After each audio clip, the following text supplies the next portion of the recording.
Desa Cibenying, Kecamatan Majenang, Kabupaten Cilacap, Jawa Tengah luluh lantak diterjang longsor.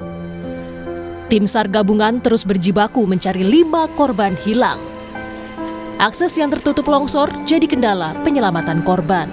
Itu diperkirakan masih ada yang tertimbun lah. Nah, makanya itu ada beberapa ekskavator yang kerja di atas itu lagi bikin jalan ke atas gitu. Karena tanpa alat berat susah kalau nyibak timbunan tanah itu kan agak susah. Makanya alat berat mesti jalan. Nah, ini kan jalannya hampir nggak ada, jadi alat berat itu yang di depan mesti bikin jalan dulu. Kondisi tanah yang masih labil juga jadi tantangan evakuasi sepekan pasca bencana. Badan Meteorologi, Klimatologi, dan Geofisika BMKG memprediksi cuaca di Cilacap, Jawa Tengah masih berpotensi hujan ringan hingga lebat.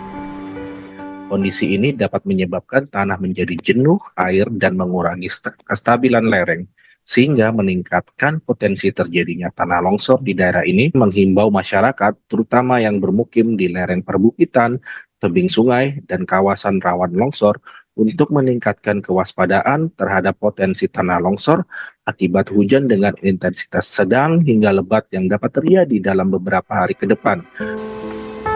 Selasa 18 November 2025, tim SAR gabungan menemukan 2 korban dalam kondisi meninggal. Total korban tewas akibat longsor Cilacap menjadi 18 orang. 5 korban lainnya masih dalam pencarian.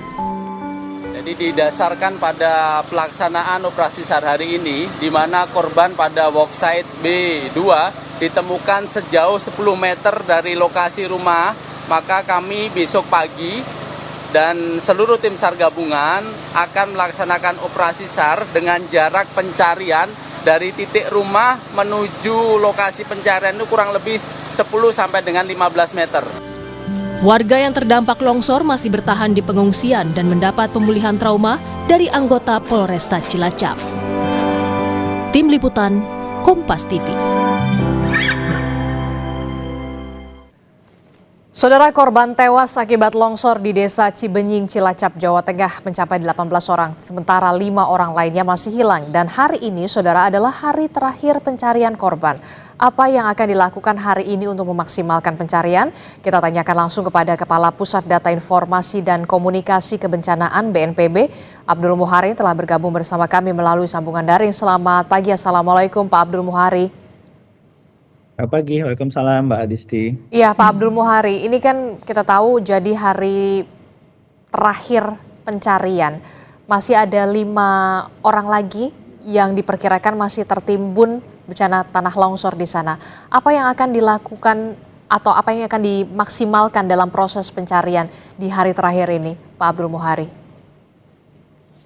Iya, untuk hari terakhir ini tentu saja seluruh personil masih akan tetap berupaya maksimal, khususnya di site pencarian ya, yang menjadi fokus yang selama ini mungkin sedikit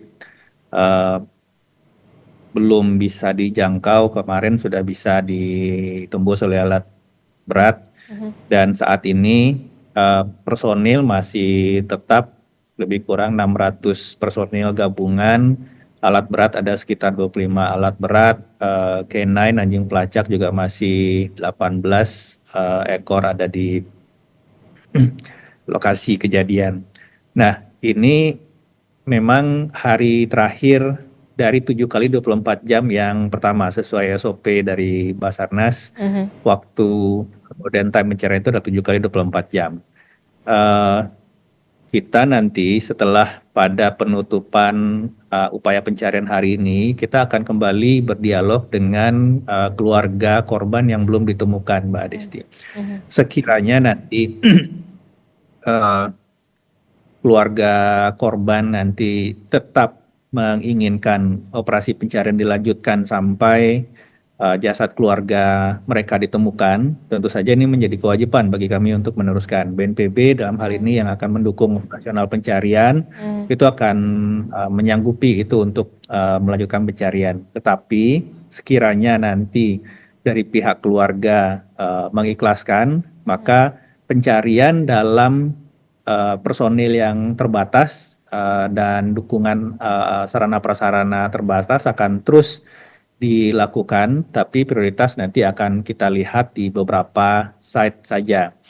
Jadi intinya nanti setelah upaya pencarian hari ini kita akan berdialog dengan keluarga korban untuk memutuskan apakah akan diteruskan atau kemudian kita hentikan, dalam artian bukan berhenti total, pencarian kan tetap diteruskan tetapi jumlah personil dikurangi, Mbak Disti. Oke, jadi itu artinya ketika nanti ada dialog bersama dengan keluarga korban, jika memang keluarga korban masih menginginkan atau berharap agar anggota keluarga mereka bisa tetap dicari, akan ada perpanjangan operasi pencarian dengan personil yang terbatas ya Pak ya, tidak sepenuhnya seperti yang saat ini berlangsung ya Pak ya? Benar, jadi dalam beberapa kasus kejadian bencana, upaya pencarian itu bisa kita perpanjang 2 kali, 3 kali 24 jam, jadi 2 kali 3 hari.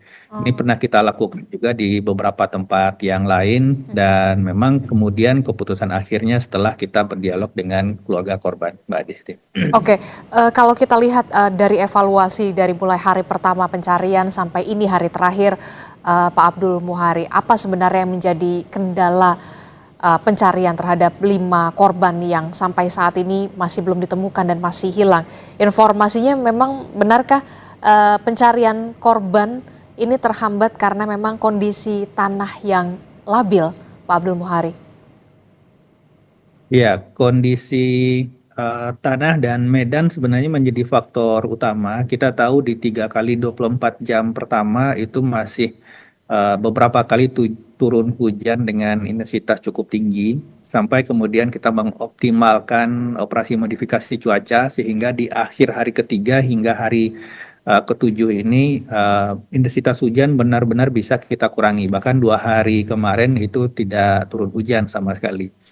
Nah, selain itu ada beberapa site pencarian. Jadi yang perlu kita ketahui bahwa panjang dari daerah longsoran ini mencapai 977 meter, Mbak Disti, hampir 1 kilo. Dan ini kemudian menyasar beberapa perumahan di sepanjang alur longsoran ini. Nah, sepanjang alur longsoran ini ada beberapa klaster perumahan yang dijadikan dibagi site-site pekerjaan oleh Basarnas. Yang paling menantang sebenarnya yang agak sulit aksesnya itu ada di site A sektor 1 yang bagian paling atas yang berjarak sekitar 300 meter dari mahkota longsor.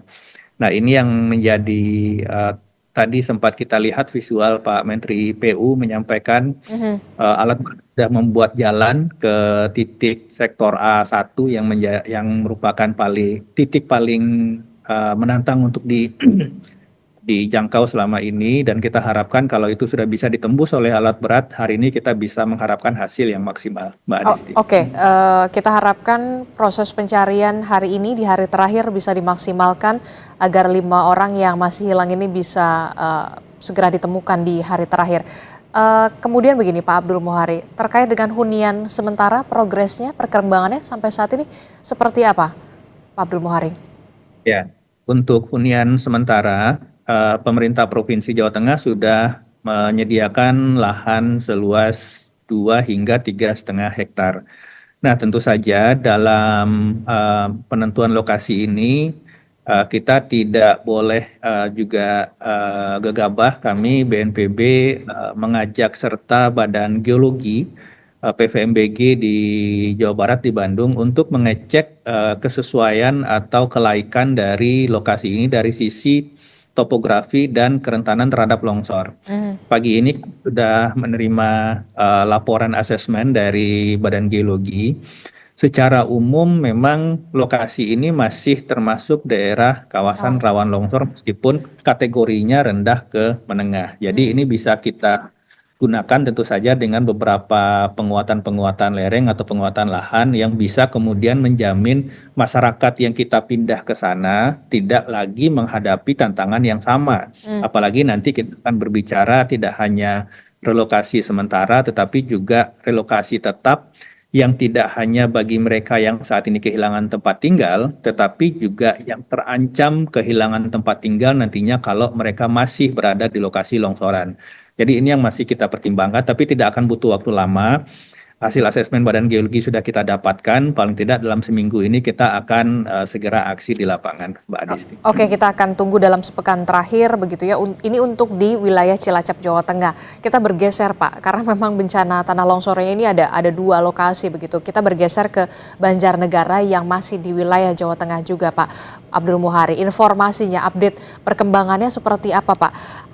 26 orang diduga masih tertimbun, masih hilang atau seperti apa Pak update-nya?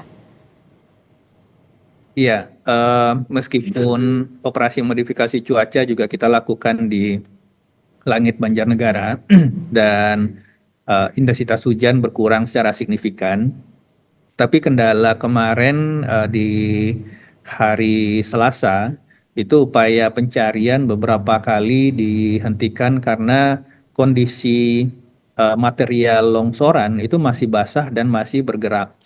Nah, ini tentu saja membahayakan bagi personil di lapangan kalau tetap melakukan atau bekerja Pencarian. di satu titik. Karena bedanya site antara Cilacap dan Banjarnegara ini, kalau di Cilacap itu daerah-daerah rumah yang terdampak itu berada di pinggir-pinggir alur longsoran, Mbak Adisti.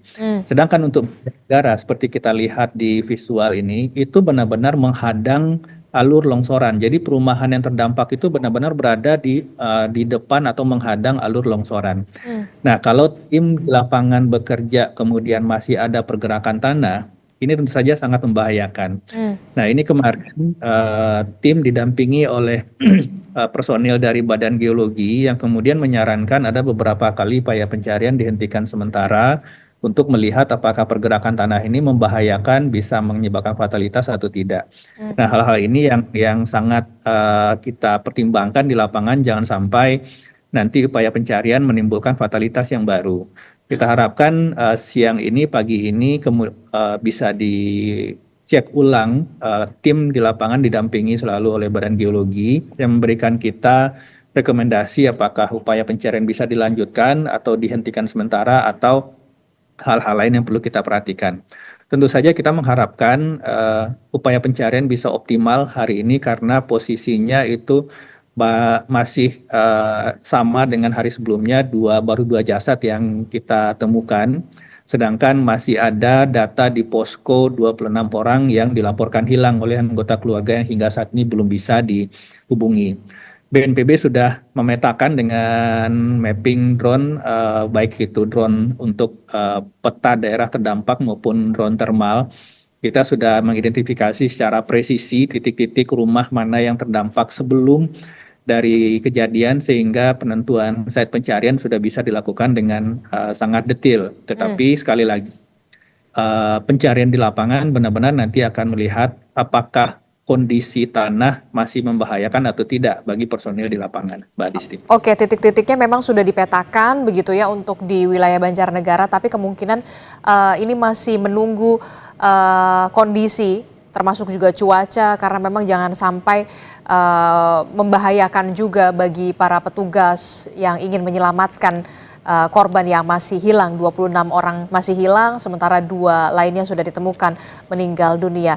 Apakah nanti akan ada pengerahan perbantuan alat berat yang nanti akan dikerahkan lagi ditambah atau personil atau seperti apa Pak? Informasinya kan akses menuju ke lokasi bencana tanah longsor di wilayah di wilayah Banjarnegara, Jawa Tengah ini sulit sekali. Ya, kemarin Kepala BNPB bersama Menko PMK sudah meninjau langsung kondisi di lapangan. Memang untuk akses lokasi menuju ke daerah terdampak itu sepanjang jalan itu masih ditemukan retakan-retakan tanah yang sebenarnya itu masih mengindikasikan pergerakan tanah yang masih aktif. Tetapi lokasi ini bukan tidak bisa ditembus, tapi memang challenging dan kemarin sudah kita diskusikan untuk pergeseran beberapa sarana dan alat perangkat seperti alat berat dan K9 dari Cilacap ke Banjarnegara nanti setelah yang di Cilacap selesai di akhir sore hari ini. Kita harapkan dengan pergeseran kekuatan ini dan pergeseran dukungan alat berat dan lain-lain tentu saja tidak hanya dari Cilacap, dari tempat-tempat lain juga kita lakukan pergeseran dukungan alat perangkat. Ini bisa mulai optimal. Tetapi memang sekali lagi kondisi daerah terdampak di Banjarnegara ini akses sedikit lebih sulit, tetapi bukan tidak bisa ditembus, dan posisi material longsoran saat ini masih basah dan masih bergerak. Ini yang kita harapkan hari ini itu bisa jadi lebih baik untuk kondisi material longsorannya, Mbak Adisti. Oke, sama dengan di Cilacap, Jawa Tengah, tentu saja kita berharap proses pencarian terhadap korban yang sampai saat ini masih hilang di wilayah Banjarnegara, Jawa Tengah ini bisa dilakukan pencarian secara maksimal dan membuahkan hasil. Terima kasih Kepala Pusat Data Informasi dan Komunikasi Kebencanaan BNPB, Pak Abdul Muhari telah bergabung bersama kami. Sehat selalu Bapak. Assalamualaikum, selamat pagi. Waalaikumsalam.